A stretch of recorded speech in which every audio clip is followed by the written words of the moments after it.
ونستغفره ونعوذ بالله من شرور أنفسنا وسيئات أعمالنا من يهده الله فلا مضل له ومن يضلل فلن تجد له وليا مرشدا أشهد أن لا إله إلا الله وحده لا شريك له وأشهد أن محمدا عبده ورسوله أدى الأمانة ونصح الأمة وتركنا في مهجة البيضاء ليلها كنهارها اللهم صل وسلم على حبيبك محمد وعلى آله وأصحابه ومن تمسك بسنته وتركته إلى يوم الدين. أما بعد فيا عباد الله أوصيكم ونفسي أولا بتقوى الله عز وجل إذ يقول الله سبحانه وتعالى في محكم تنزيله بعد أعوذ بالله من الشيطان الرجيم يا أيها الذين آمنوا اتقوا الله حق تقاته ولا تموتن إلا وأنتم مسلمون. وقال أيضا يا أيها الذين آمنوا اتقوا الله ولتنظر نفس ما قدمت لغد واتقوا الله إن الله خبير بما تعملون. ولا تكونوا كالذين نسوا الله فأنساهم أنفسهم أولئك هم الفاسقون. لا يستوي أصحاب النار وأصحاب الجنة أصحاب الجنة هم الفائزون. ونبينا محمد صلى الله عليه وسلم قال اتق الله حيثما كنت وأتبع السيئة الحسنة تمحها وخالق الناس بخلق حسن. صدق الله العظيم وصدق رسوله الكريم ونحن على ذلك من الشاهدين. Ang lahat ng pagpuri ay sa Allah lamang. Naway ang kapayapaan at pagpapala ng Allah mapasa kanyang huling propeta na si Propeta Muhammad sallallahu alaihi wasallam at sa kanyang mga kapamilya, mga sahaba o kaibigan at pati na rin yung mga tao na naghahanap ng tamang landas at isinasabuhay nila hanggat sa pagdating ng araw ng paghuhukom. Mga kapatid sa pananampalatayang Islam, ang kauna-una kong maipapayo sa atin at lalong-lalo na sa aking sarili ay ang pagkatakot sa Allah subhanahu wa ta'ala. Nang sabihin ng Allah sa banal na Quran, Bismillahirrahmanirrahim, Ya ayuhan nas ittaqu rabbakum Ya ayyuhalladzina amanu taqullaha haqqa tuqatih. O kayo mga nananampalataya, matakot kayo sa Allah subhanahu wa ta'ala ng totoong pagkatakot. Totoong pagkatakot. Wala tamutunna illa wa antum muslimun. Huwag na sana kayo bawian ng buhay hanggat kayo ay sumusuko at tumatalima sa panunod sa da'wa ng Allah subhanahu wa ta'ala ang kanyang relihiyon. Sana di tayo babawian ng buhay na hindi tayo Muslim. At pangalawang ayat na sinabi ng Allah sa banal na Quran, Ya ayyuhalladzina amanu taqullaha wal tanzur nafsum ma qaddamat ligad. O kayong mga sumasampalataya, matakot kayo sa Allah subhanahu wa ta'ala. Wal tanzur nafsum ma qaddamat ligad. At tingnan ng bawat isa, pagmasdan ng bawat isa kung ano ang kanyang nagawa para sa kanyang kinabukasan. Ang kinabukasan dito ay may dalawang kahulugan. Kinabukasan dito sa mundo at ang final na ibig sabihin nun ay ang kinabukasan magiging hantungan mo sa kabilang buhay. Magmula ngayon, isipin mo kung gaano karami ang nakikita mo sa kapaligiran mo, sa dinami-dami na mga kayamanan mo. Ano ang naipunda mo para sa kinabukasan mo, para sa inyong libingan o sa kabilang buhay?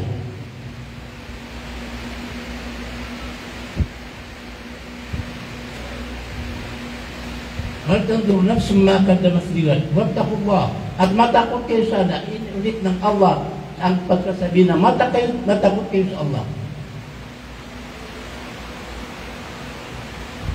La yastawi ashabun nari wa ashabul jannah Kahit kailan ay hindi magkatulad ang mga taga-inferno at saka mga taga-paraiso. Inna ashabal jannati humul faizun, dahil ang mga taga-paraiso, sila po ay mga tao na nagtagumpay. Nagtagumpay dito sa mundo at lalong-lalo na sa kabilang buwan. Ang Rasul sallallahu alaihi wasallam ay sabi niya, ittaqillah, matakot ka sa Allah. Haythu ma kunt, kahit anuman ang inyong sitwasyon. Yung iba sabi nila, kahit saan ka man naroroon.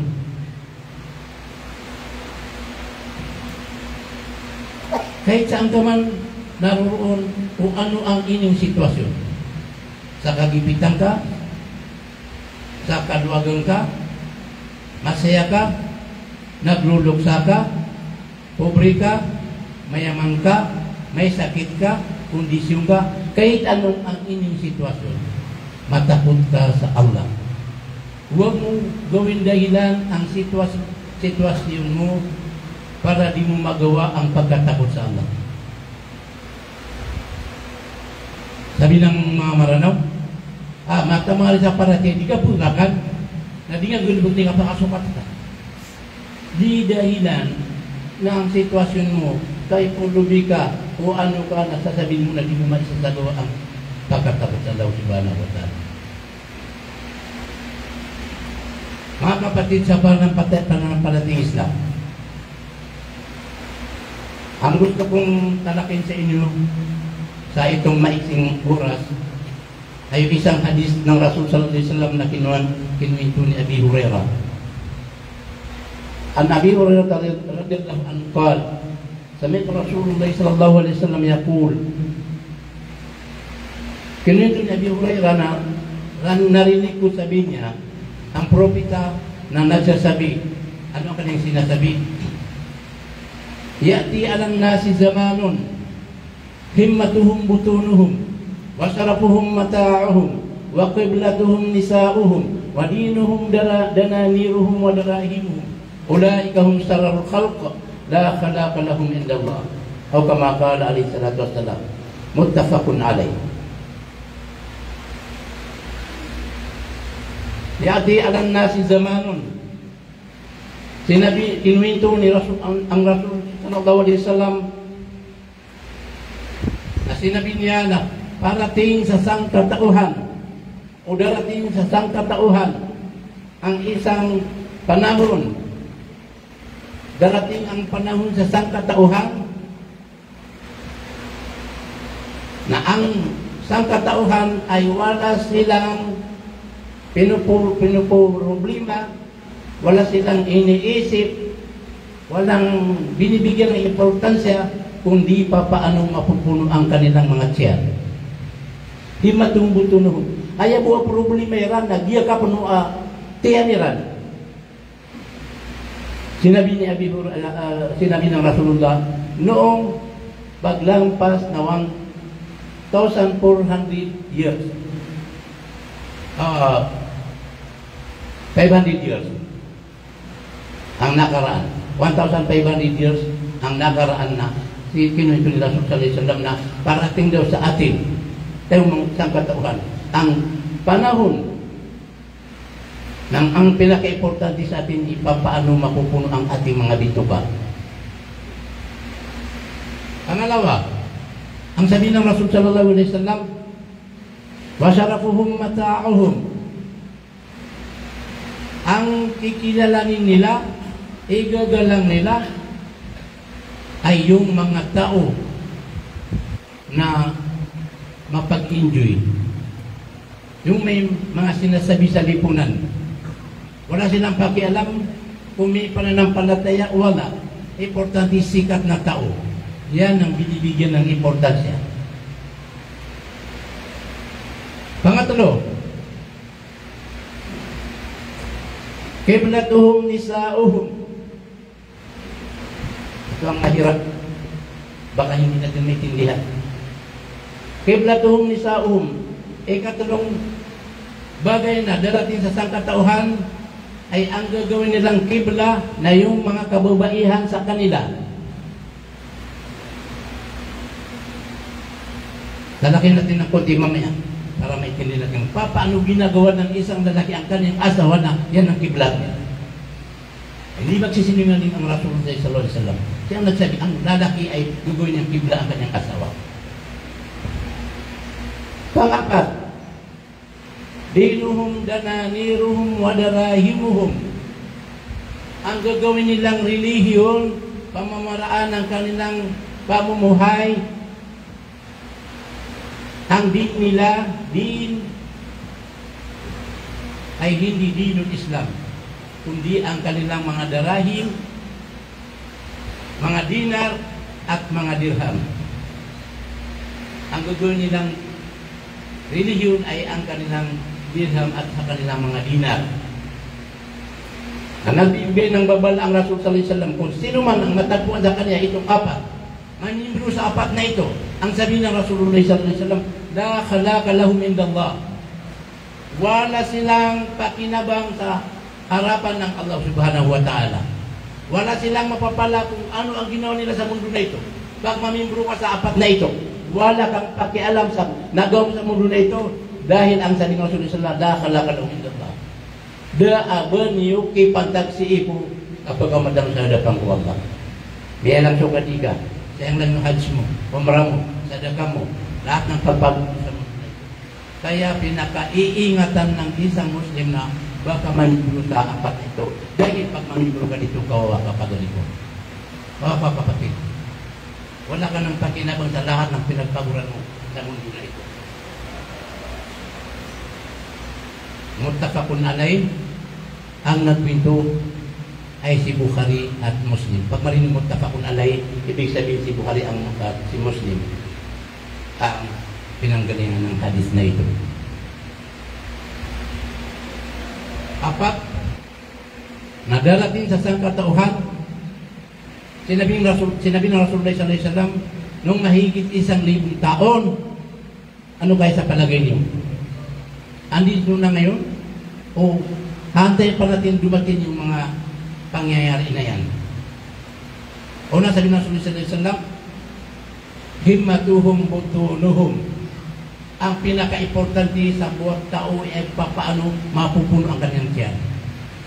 Ano kaya sa palagay nyo ngayon? Wala kayong nakita na ang pinaka-importante sa kanya ay paano mapupuno ang kanyang tinukaan, ang kanyang bituka. Bago sumikat ang araw, di mo man lang makikita na pupunta sa moske. Bakit? Abalang-abala sa pagbibihis niya, maliligo ng maaga. Bakit? Pupunta sa Baklaran, pupunta sa Divisoria, mangungumpra ng paninda. Kasi pag mahuli daw siya, wala siya mapipili na magandang paninda. Lalo na sa panahon ng Disyembre. Tapos lang ang Disyembre na ito. Ang dami-daming taon na hindi nakapagdasal ng subo dahil inahabol niya ang kanyang paninda kasi yan ang nasa isip niya kung paano mapupuno ang kanyang tiyan. Wala siyang pakialam kung may nasagasaan siya ng mga wakto na hindi niya magdasalan. Alam niyo kung gaano kahalaga ang isang wakto? Isang panahon, nung kapanahon ng Rasulullah sallallahu alaihi wasallam at ng mga sahabat na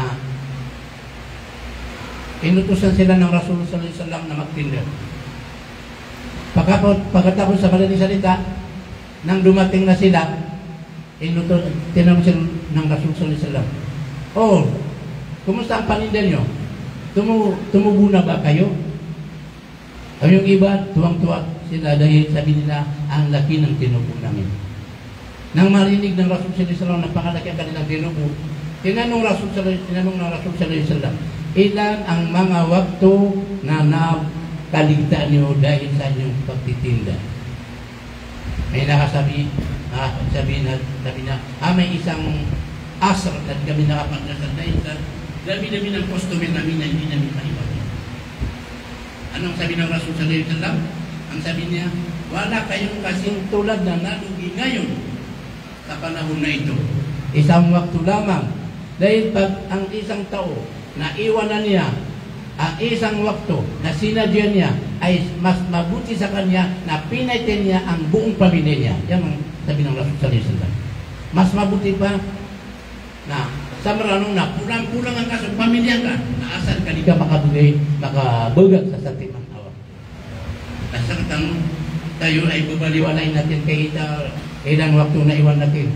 Basta kumikita tayo, wala tayong pakialam. Yan. Nang sabi ko na talagang ang panahon na ito ay nandito sa atin. Makikita mo sa ibang tao na wala silang binibigyan ng importansya kundi pa paano mapupuno ang kanilang siya. Pangalawa, wasarapuhum mata'akuhum.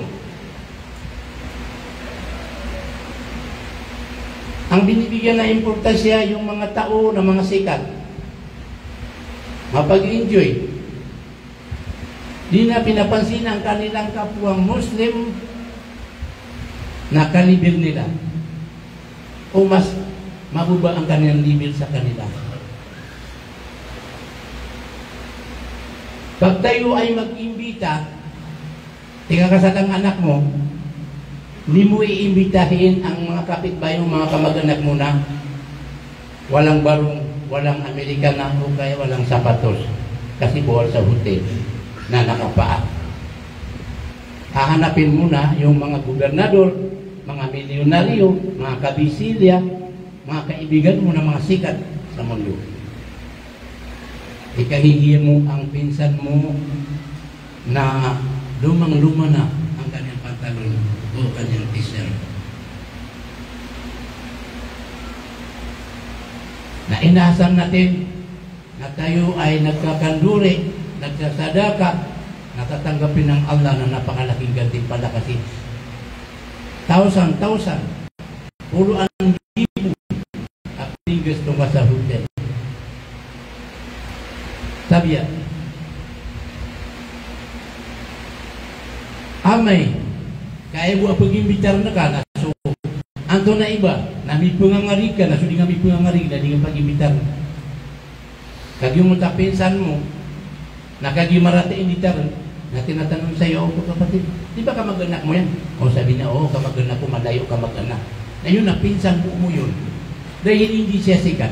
Pero pag makita mo yung sikat na lalaki, na kayo pinsan mo ng pang-sampu, tungkol ka makasapulo, na kung ilaw tinatanong sa iyo kasama mo, di ba kamag-anak mo yun? Oo, pinsan namin yan.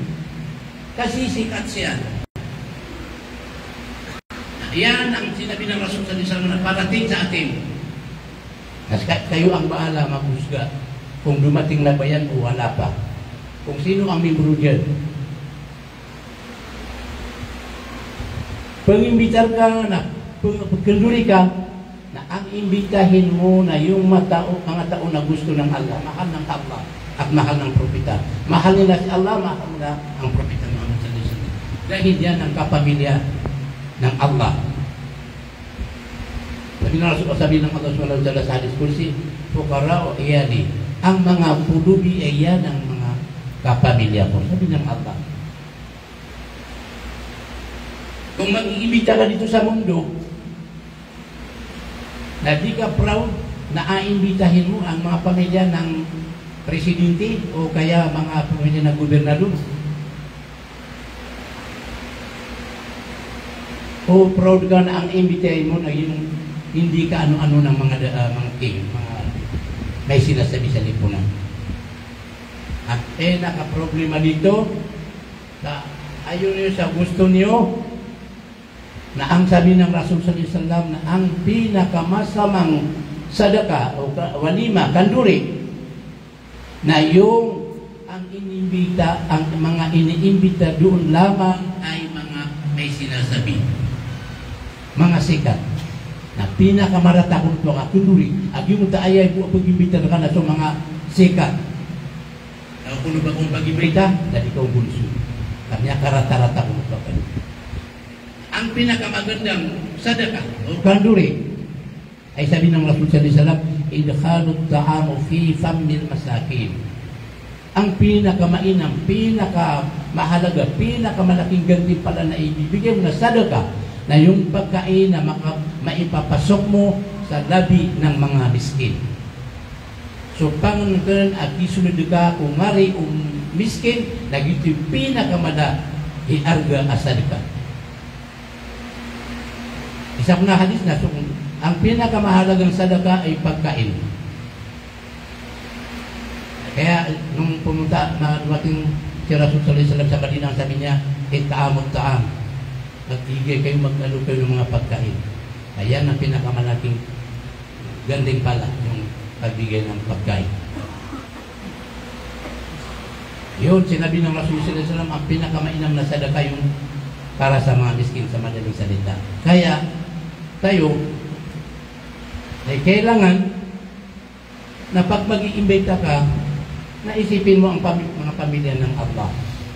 Kagaganti pa lang ka ng Allah na napangarami.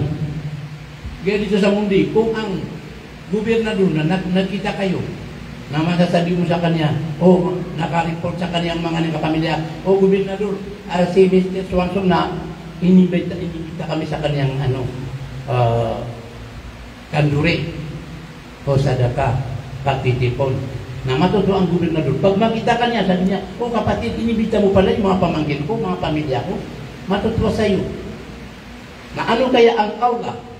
Pag ang mga pamilya niya ang binigyan mo ng kasiyahan, ano ang ibibigay ng Allah sa iyo? O kaya ang kanyang mga pamilya ibigyan mo ng kalungkutan dahil banyan din may ina magyugot ka pag yung mga sasarap na dinudupak yung imbento. Yan ang pangatlo. Pag dumating na sa pagtitipon doon sa atin sa mga bayan natin sa inyo, nabubuon na mo sa tao na sumanga laitamok na bakawon doon sa sindigan na sumanga miskin na ro sa tasalasa o sa taling pasaryara na pag isisave sa kanila ng mga pagkain na yung mga fried chicken, mga karne doon sa mga gobernador sa mga mayor na yung mga miskin na di natin alam kung ilang taon na hindi nakakain ng karne, hindi nakaulam ng karne, ay ang ibibigay sa kanila yung badak o kaya bakas o ano-ano ang ibibigay sa kanila. Ang mga masasarap ay puro doon lamang sa mga tao na matagal na sila ay sawang-sawa na sa mga pagkain na ibibigay. Paano ka makakawa na ganting pala? Pag yung mga espesyal na karne, mga fried chicken, doon mo binigay. Ang alam mo na yung mga may sinasabi, yung may mga kaya, araw-araw sila ay pumipili ng kung ano ang mapag-tripping na nakakainin nila, yung ulam nila. Pag binigyan mo sila ng karne na di sila natuwa, sabi na, may karne pala. Kaya lang nasa dumaangan. O kaya lang matigas. O kaya lang hindi magandang pagkaluto. Kasi sila, kumpleto sila sa panakot, kaya napakasarap yung kanila. Kaya di nila malalasak yung ibibigay mo ng masarap kasi tawang-tawa na sila. Kung doon mo binigay sa mga miskin na kahit panis pa ang ipapakain sa kanila, ang saya-saya nila dahil makaganda sila na kain ng karne. Yan ang sabi ng Rasul sallallahu alaihi wasallam na pang-apat na darating sa kataon. Pangatlo. Ang pang-apat po ay yung kiblatuhum nisa'uhum. Yung pangalawa ito, pangatlo ito. Kiblatuhum nisa'uhum. Ang gagawin nilang kibla yung mga asawa nilang mga babae sa kanila. Paano magiging kibla mo ang asawa mo? Di ba ang kibla? Ang kibla ay nandito sa bandang Mika. Pag magdadasal ka, hindi tatanggapin ang pagdadasal mo hanggat di ka nakaharap sa kibla. Kumpara natin sa mga asawa, bakit karoon na sinaging kibla? Kasi kadalasan sa atin, ewan ko kung wala kayong na-experience. Ang experience ko, ang lalaki, dumating ang kanyang kapatid na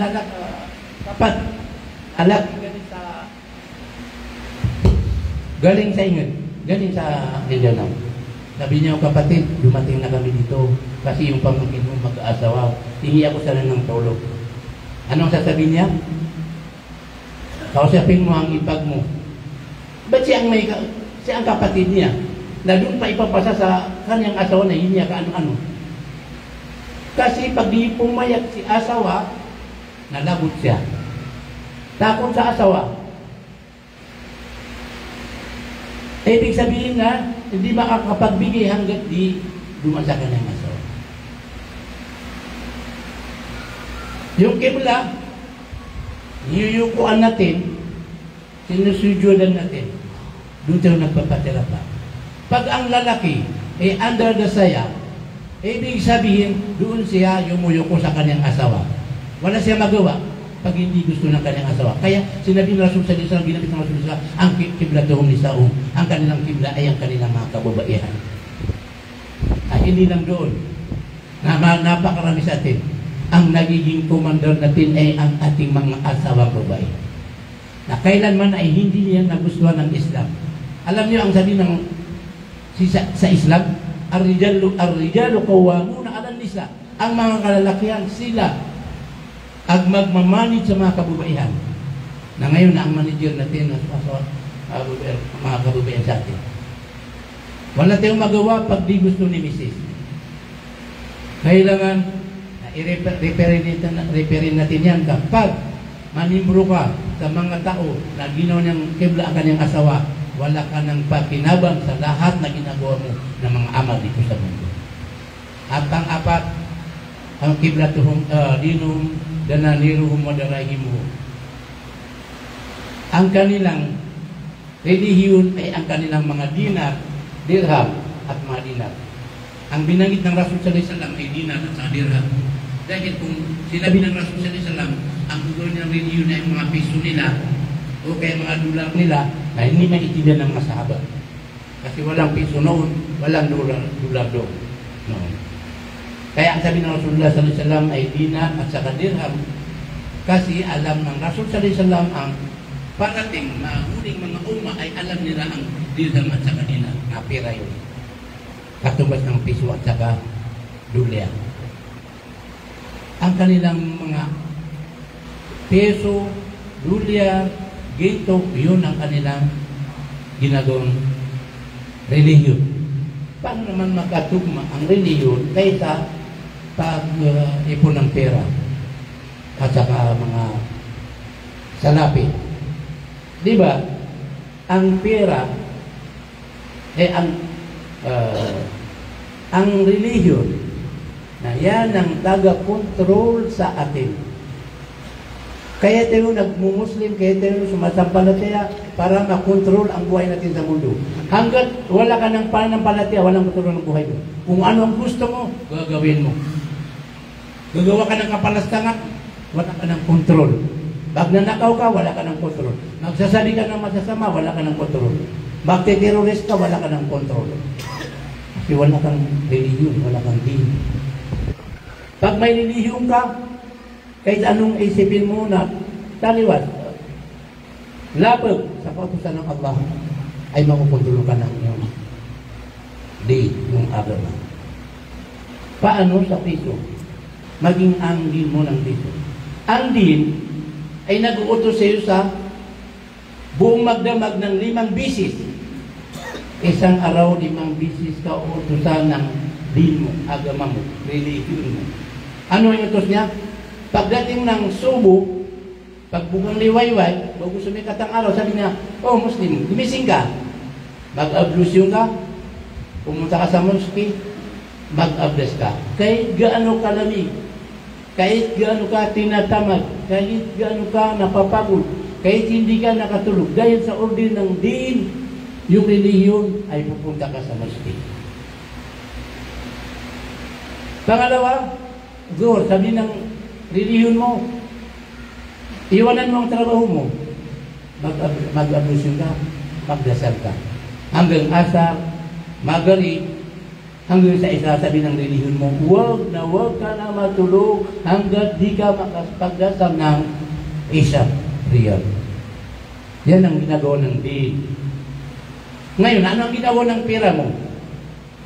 Ang ginawa ng pera mo, bago sumikat ang araw, gigising ka niya. O Pedro, bumangon ka, mauuli ka sa biyahe. Kailangan mag-ayos ka. Kapag di ka makarating sa baklaran na maaga, wala ka na makukuha na agad ng pamilya. Okay, sa Divisoria. Na hindi mo iniisip ang pagdadasal mo, saan iniisip mo na paano ka hindi mahuli? Paano pa makakarating ng maaga sa Divisoria o kaya baklar? Kaya nang utos ng Piram. Di mo matatanggian. Minsan, inimbita ka ng mga ulama, sabi na, oh, may seminar tayo dito. Umating kayo, makinig tayo para madagdagan yung mga pananampalataya natin, mga iman natin, o mga kaalaman natin sa Islam. Ang sabi na, dati, kapatid, mangungumpra ko ngayon ubus na yung paninda ng mga tindira ko, kailangan ako mangumpra ngayon. Kaya salis na lang. Di niya alam siya bubuhayan ng buhay. Pag siya ay binagyan ng buhay. At siya ay tumita. Na di siya dumalo dahil sa kanyang paninda ang niyang nasimba kung sa Maranao. Ay ang niya simba niya naging tatamok yan. Nagiyuto titiro Rasul sallallahu ang niya baluya ay agaman niya nasutamok yan. So pera. So piso siya tabuso. Dadari yan. Yan ang sinabi ng Rasul sallallahu alaihi wasallam na alam nyo na yan ay lahat yung nagsiratingan sa atin. Una sa lahat, himatuhum-butunum, ang importante sa kanila ang kanilang tiyan. Wala silang pakialam sa kanilang reliyon. Pangalawa, matarapuhum matauhum, ang kinikinala nila, yung mga sikat sa kanila, hindi nila napapansin yung mga pamilya ng Allah. Wakiblatuhum nisaum, ang sunod-sunuran, ang sinusunod nila yung mga kababaihan sa kanila. At ang apat ay ang nag-u-order sa kanila, naging religion nila ay yung kanilang mga piso at saka mga dolyares o kayamanan. Na alam niyo ang sinabi ng Rasul sallallahu alaihi wasallam sa panghuling hadis na ito? Ang sabi ng Rasul sallallahu alaihi wasallam, ulaika hum sarrul khalq la khalaqa lahum illa Allah. Kung sino man ang mapabilang sa apat na klaseng tao na ito, apat na klaseng mga tao na ito, la khalaqa lahum illa Allah, na sila po ay wala silang mapapala na nikatiting sa harapan ng Allah sa kanilang mga ginagawa, mga pagdarasa, mga paghahal, pagsasadaka, pag-umrah, lahat ng ginawa nila. Apat na ito, wala ka nang mapapala sa Allah kasi lang lahat ng mga amal. Ingatan natin na huwag natin manimlo sa apat na ito. La khalaqa lahum illa Allah, wala silang mapapala sa harapan ng Allah subhanahu wa ta'ala. Kinwento ni Bukhari at saka si Muslim. Kaya mga kapatid sa pananampalatayang Islam, na po ay puro tayo ng kahit kunting aral sa ating tinalakay. Wa qulu qawli hadha wa astaghfirullah li wa lakum wa li sa'iril muslimin kullahum fastaghfiruhu.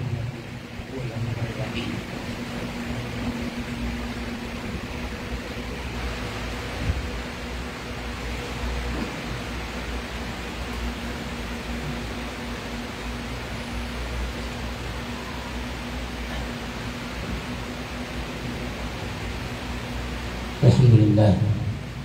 Alhamdulillah alladzi arsala rasulahu bil huda wa dinil haqq liyudhhirahu 'ala ad-din kullihi wa kariha musyrikun.